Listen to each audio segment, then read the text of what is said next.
Hai, nama saya Jordan dari Puncak Alam Motor. Hari ini kami nak review 2 biji motor. Antara ada Yamaha MT-07 yang V2 dengan satu ini jarang jumpa Suzuki GSX 8S. So first kami nak cerita adalah ni MT-07 yang V2 punya. V2 punya latang suara ada dia punya ABS. Kalau V1 biar tak ada ABS. So apa yang accessory owner suara tambah dengan motor ni kami boleh tengok.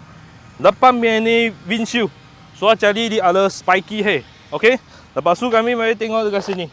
Radiator cover owner pun sudah pasang Evotech punya body slider. Exhaust standard, tetapi diorang anda nampak ini skru.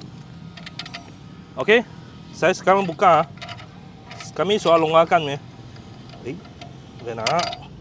Nanti saya beranjak mungi. Ini mungi serupa macam Akar Provic punya exhaust punya mungi. So kami boleh tengok belakang sini. Ini owner sudah tambah top box punya itu rack. Kalau tak suka kasih cabutkan aja, tak ada masalah. Okay. Depan belakang punya tayar masih okey, boleh beli terus pakai. Side stand punya ini itik punya kaki owner pun sudah pasang. So, cuba dulu. Bukan beranjak Akar Provic original punya exhaust tapi standard punya. Tinggi saya 170, duduk dekat motor ni. Okey, senang. Motor ni pun sangat ringan. Start dengan enjin punya bunyi dulu. Wah.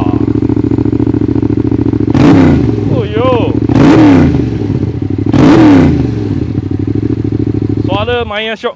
Actually saya pun first time nampak ada macam ni boleh modify ikat skru aja. Buka skru aja suara mantap dia bunyi. So ini tahun dia 2019 register 2020. Harga kami jual 28,800. Deposit 100 suara boleh keluar 7 tahun anggaran lebih kurang 600 lebih aja. So next kami nak cerita adalah ini Suzuki GSX 8S. Ini dekat market actually sangat kurang. Normally diorang akan jumpa yang adalah itu GSX S750 yang 4-in-1. Tetapi ini 2-in-1. Motor lebih ringan untuk ulang balik kerja, untuk daily ride sangat sesuai. Ringan, lepas tu sisi besar. So accessory, windshield sudah pasang. Lampu dia sudah pakai LED punya lampu. Nampak maya cantik. So depan punya tayar pun sangat okey lagi. Boleh terus pakai. Radiator cover pun sudah pasang. Evotech punya body slider juga. Okey, lepas tu lain semua standard, bobin sudah ada pasang. Top box pun sudah pasang under GV punya. Kalau tak suka boleh cabut, kalau suka punya boleh pakai untuk ulang balik kerja, sangat sesuai.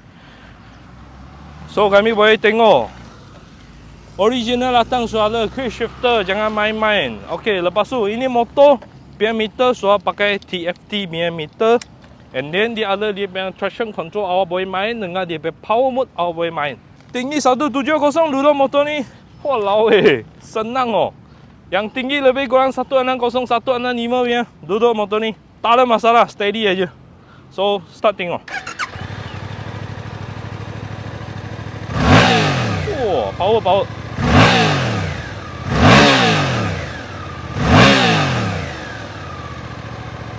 Kalau awak baru nak upgrade CC punya, ini boleh main power mode. So bila awak rem itu jam, dia akan control awak punya power. So untuk beginner main motor ni pun actually sangat sesuai.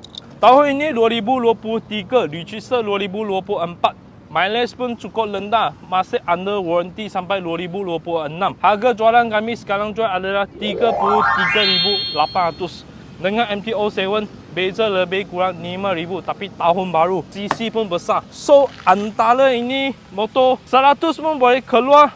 Bulanan lebih kurang 7 tahun 600 lebih juga. Bulanan lebih kurang sangat dekat. So antara dua ini awak akan pilih mana satu, boleh komen dekat bawah. So nak jual motor, nak beli motor, nak trade motor boleh jadi kami PA Motor World. Datang kedai kami, jangan tak datang. Jumpa lagi.